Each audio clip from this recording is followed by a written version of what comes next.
سگ وفادار و صاحب ناسپاس. روزی مردی ثروتمند سگی داشت که سالها از خانه و دارایی‌های او محافظت می‌کرد.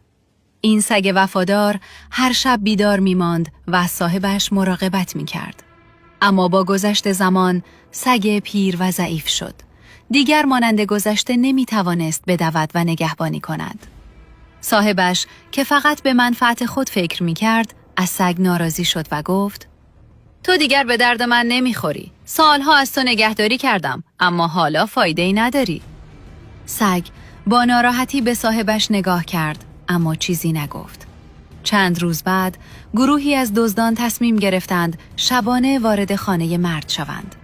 آنها می‌دانستند سگ پیر شده و دیگر خطری برایشان ندارد. نیمه شب وقتی دزدان وارد حیاط شدند، سگ متوجه آنها شد. با اینکه بدنش ضعیف بود، با تمام توان شروع به پارس کردن کرد. صدای سگ باعث شد صاحب خانه از خواب بیدار شود. او فوراً همسایه ها را خبر کرد و دزدان قبل از سرقت فرار کردند.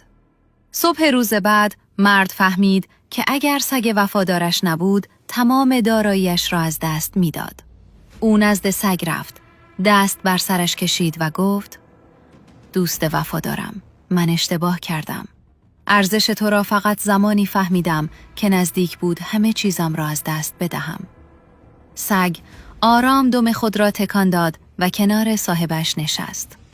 مرد با چشمانی پر از شرمندگی گفت: وفاداری و محبت را نمیتوان با جوانی، قدرت یا پول سنجید. تو سالها برای من فداکاری کردی و من قدر آن را ندانستم.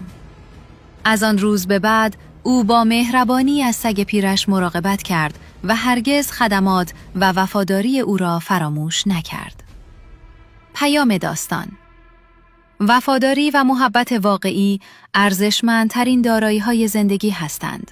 بسیاری از انسان‌ها زمانی قدر افراد یا دوستان وفادار را می‌دانند که در آستانه از دست دادن آنها قرار می‌گیرند.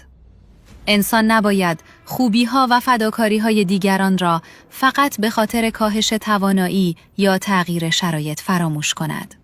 قدردانی، احترام و وفاداری از مهمترین ارزش‌هایی هستند که روابط انسانی را ماندگار می‌کنند. کسی که در روزهای سخت کنار شما بوده است، شایسته احترام و محبت در تمام مراحل زندگی است.